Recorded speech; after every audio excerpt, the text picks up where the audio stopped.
Di ba?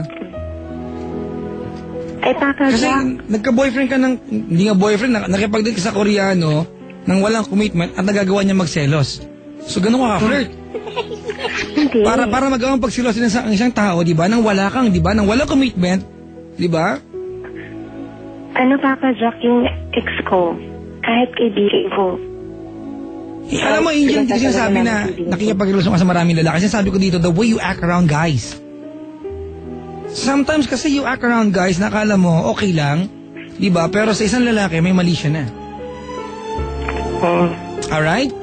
Kahit tanungin ko lang na, I don't know, ano? But you can cite example sa akin, hindi ko paniniwalaan. Kasi eto na naman tayo, may katext ka lang, na-fall ka na.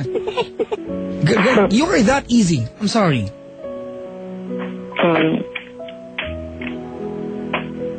Alam mo, Angel, I apologize kasi sa kwento you are the victim. Sinaktan ka, tama? Nakipaghiwalay ka, good for you. Di ba? Hindi ko alam kung, alam mo, kung hindi natin ma-pinpoint kahit pa paano yung dahilan, why do you drive, di ba, this man crazy? Nagselos sila, nakikipaghalik ka na walang commitment. Because you give the impression, di ba, na ganun ka lang kadali. For a guy, di ba, to be attained. Eh, nakikipaghalik ka nga nang walang commitment eh. You're such a giveaway. At least may lalaki nagsabi sa'yo malandi ka, bawal nakakapagsabi.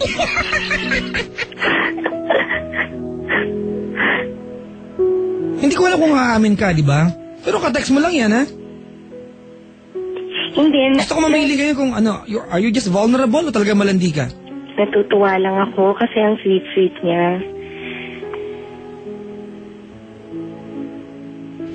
Nervous ka kasi ka-text mo lang yan. Pag yan, personal, naghahalikan na rin kayo niyan. Hindi mo.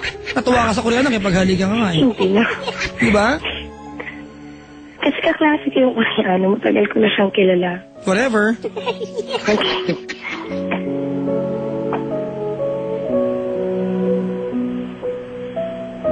Sorry, Angel, if I'm insulting you.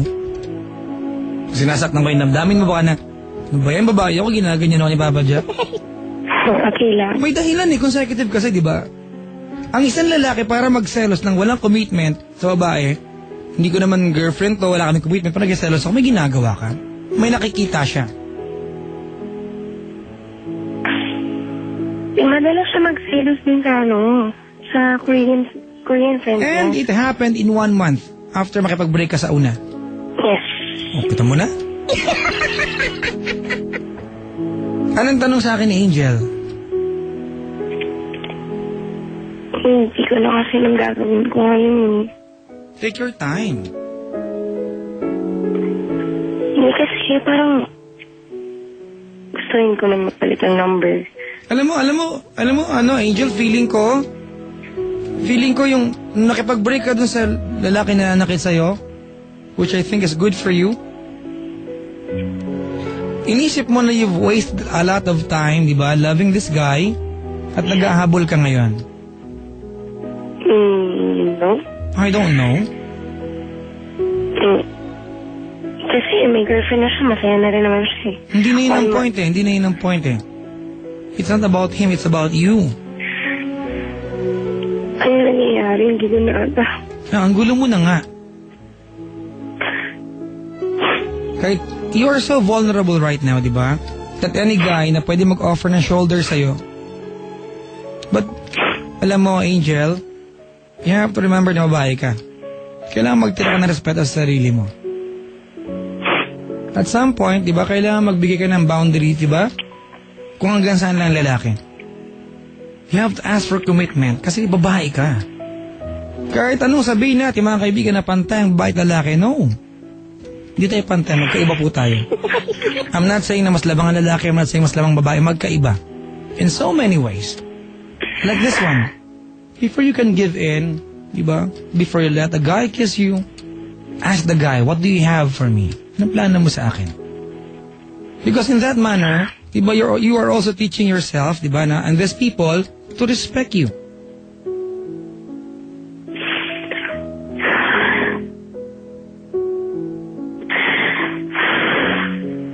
Ba't ka umiiyak?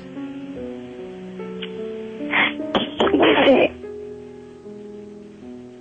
gusto ko talaga yung Korean eh. Yung Korean. Ha? But wake up, di ka na gusto. Kung gusto ka niyan, di ba? Dapat kayo na. Siyempre, given naman yun, di ba? Sa mga lalaki, pag nagpapahalik ang girl, naman gusto kami niyan. Di ba? Kasi, Papahalik ka ba? Di ba? sinabi niya na ayaw nga niya. Kasi baka hindi magkaintindihan. Well, move on, ate, di ba? Kung ang papel na ginagampanan mo sa Koreanong yan, di ba, is just to occupy him pag hindi siya busy, you don't deserve that. Pakainin kasi yung aso. Parang di gutom. Hindi lang, tahol pa. Ha? Hindi po yung aso po. So yung play dead. Di ba? Pwede ako na lang mag-play dead. Alright. Anong tanong mo sa akin? Dali, 1:30 na. Kata lang. Hoy! Papa na. Bakit? Anong gagawin ko? Ha? Ano lang gagawin ko? Kasi na kasi ako. Hirap na hirap na ako. Bakit ka mahirap na hirap? Ano meron? Hirap. Kasi, ewan ko, diba gusto ko siya kaklase ko pa. Oh, mag-transfer ka na bang eskwelahan? Hirap nun. Hindi pwede. Hirap. Kasi nahirapan na ako. Gusto kong kahit isang araw lang lumayo. Hindi mo pwede.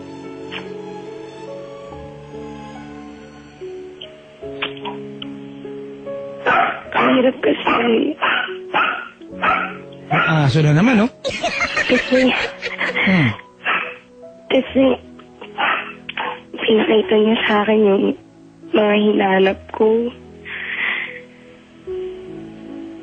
Hindi ginawa ng ex ko. Pinakita niya sa akin. Kaya ako, parang hindi ko alam. Hindi ko talaga alam ba't akong ganito.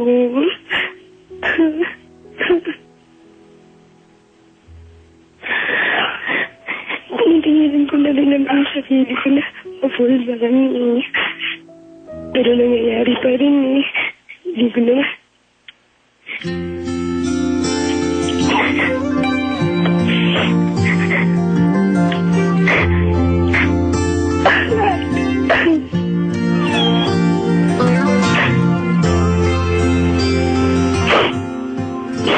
If I sing you a love song,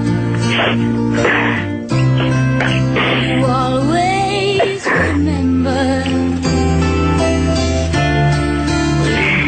Papa Jack, ang hirap po kasi mag-move on.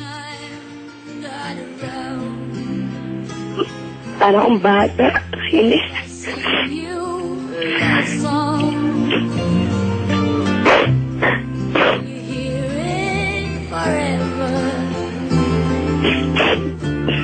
To remind you how much I care and how I needed you. Love songs last Papa Jack.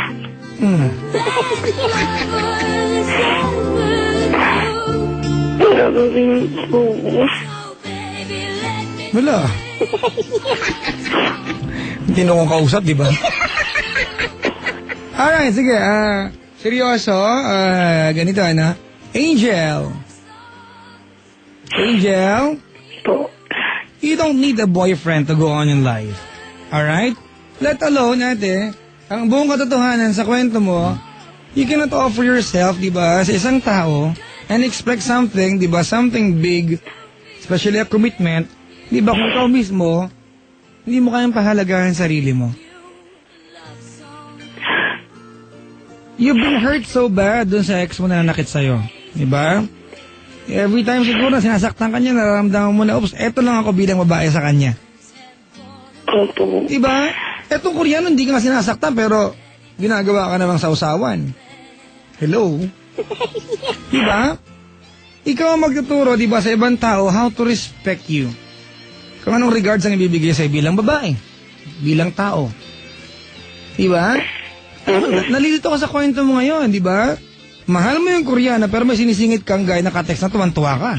Kasi, parang, diba sabi ko sa'yo, parang binibigay lang ko yung sarili ko na parang nilalayo ko na rin kasi yung loob ko sa kanya ngayon eh. Tapos, parang nalilibang ako. Angel, ang pagaling ka muna. Oh, Hindi requirement na magkaroon tayo ng partner sa buhay. It's wonderful.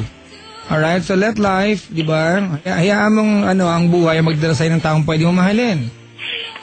You don't have to rush, di ba? Itong buhay na to find someone else for you. It will come along. Di ba? Hindi lang puro damdamin, Angel. Kasamahan mo naman delikadesa.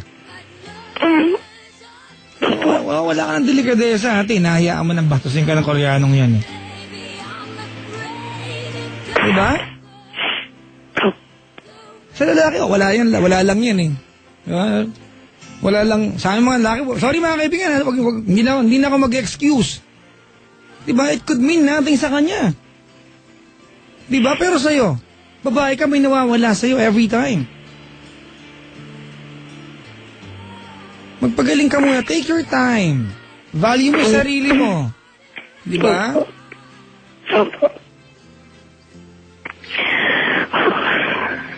Masipilyo ka ba? wala. Ganito, this is very technical, pero sabihin ko na rin sa'yo, ha? Alam mo, feeling ko yung dating boyfriend na nakit sa'yo, possessive yan. Full evidently, sinasaktan ka niya, di ba? Alright, so sometimes kasi pag nagmamahal tayo, meron na kasintahan, nawawala yung ating identity, di ba? Yung mga kaibigan natin na normal natin nakikita, hindi mo na nakikita nakakasama. Kasi binawalan ka. Di ba? Try to reconnect, ate, sa mga kaibigan mo, di ba? Para mabalik yung dating ikaw. Pero huwag ka muna lumandi sa mga bagong kaibigan ulit, ha? Alright, take your time. Di ba, magpayami ka muna. Magpayami ka muna. Papansak pa mo. Hindi ka mamamatay ng walang boyfriend. Hindi ka nga iiwas. Paano ka iiwas? Di ba, know your limitations. Alam ko mahirap, ate. Siyempre, kaklase mo yan. Ilangan nang pumikit ka sa classroom. Makikita mo talaga yan. Di ba? Kahit mahirap talaga. Hindi ko alam paano ako mag-umpisa. Ha? Hindi ko alam paano ako mag-umpisa. Hindi ko rin alam.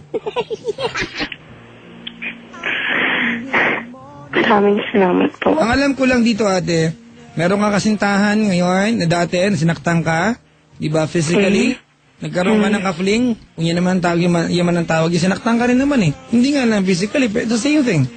It's still, di ba, a complete disrespect sa'yo bilang babae. Tama, mali? Tama. Oo, di ba, huwag mo naman hayaan, ano ka? Di ba? Oo. Tingin kayo na.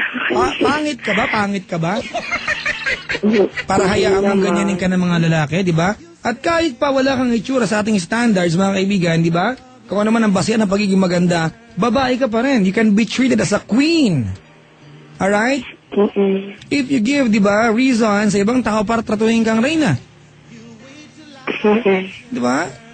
Huwag mo nang hayaan na dumating yung point na masanay ka at magusto mong sinasaktan ka, di ba? Para ma-define mo yung pagkatao mo. Don't do that. That's a crime sa iyong sarili. Sige na, matulog ka na doon. Ano na naman? Dali, launa yung medyo na. Alam mo ba, nung mga tanong na sinasaktan niya ako, tinatry ko talaga tumawag sa'yo. Okay na. Kaya pala sira yung buhay niyong dalawa eh. Okay, ganito. Tinatry ko talaga tumawag. Hindi naman ako makontak. Kung nakahanda ba yung ex mo, yung nanakit sa'yo, anong gusto mong sabihin sa kanya? Yung una. Ay, kakagaling ko lang dun eh. Sana, huwag mo lang gawin sa bago mong girlfriend yung